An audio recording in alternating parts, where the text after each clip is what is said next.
প্রধানমন্ত্রী এটা তো একটা সাময়িক ব্যাপার। আওয়ামী লীগকে কখনো কেউ দমাতেও পারেনি, কেউ নিঃশেষও করতে পারেনি।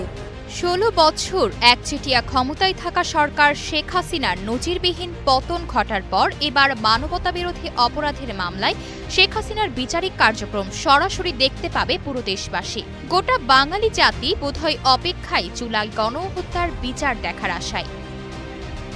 তাই গণহত্যা মামলায় আন্তর্জাতিক অপরাধ ট্রাইব্যুনাল থেকে শেখ হাসিনার বিচার কার্যক্রম সরাসরি সম্প্রচারের সিদ্ধান্ত নেওয়া হয়েছে। শনিবার ট্রাইব্যুনাল প্রসিকিউশনের পক্ষ থেকে এক বিজ্ঞপ্তিতে জানানো হয়, রোববার শেখ হাসিনার মামলার ফরমাল চার্জ দাখিল হবে। এদিনের কোর্ট প্রসিডিংশন বাংলাদেশ টেলিভিশন বিটিভির মাধ্যমে ট্রাইব্যুনালের অনুমতি সাপেক্ষে সরাসরি সম্প্রচার করা হবে। ওয়ালটন আবারও মিলিয়নিয়ার অফারে ওয়ালটন ফ্রিজ কিনে আপনিও হয়ে যেতে পারেন মিলিয়নিয়ার। বাংলাদেশের ইতিহাসে প্রথমবার আন্তর্জাতিক অপরাধ ট্রাইব্যুনালের কোনো বিচারিক কার্যক্রম সরাসরি দেখা যাবে টেলিভিশনের পর্দায়। শেখ হাসিনা সহ আওয়ামী লীগের প্রভাবশালী ব্যক্তি সাবেক স্বরাষ্ট্রমন্ত্রী আসাদুজ্জামান খান কামাল ও পুলিশের সাবেক মহাপরিদর্শক আইজিপি চৌধুরী আবদুল্লাহ আল মামুন তিনজনের বিরুদ্ধে আন্তর্জাতিক অপরাধ ট্রাইব্যুনালে ফরমাল চার্জ দাখিলের চিত্র দেখবে পুরো দেশবাসী।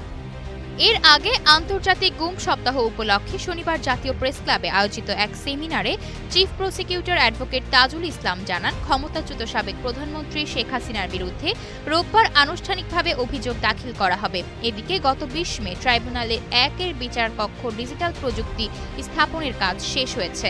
এর ফলে ট্রাইব্যুনালের অনুমতি নিয়ে বিচার কার্যক্রম সরাসরি কিংবা ধারণ করে গণমাধ্যম ও সামাজিক যোগাযোগ মাধ্যমে প্রচার করা যাবে বলে জানিয়েছেন চিফ প্রসিকিউটর মোহাম্মদ তাজুল ইসলাম। আশা অর্থী, নিউজ ডেস্ক, গ্লোবাল টেলিভিশন।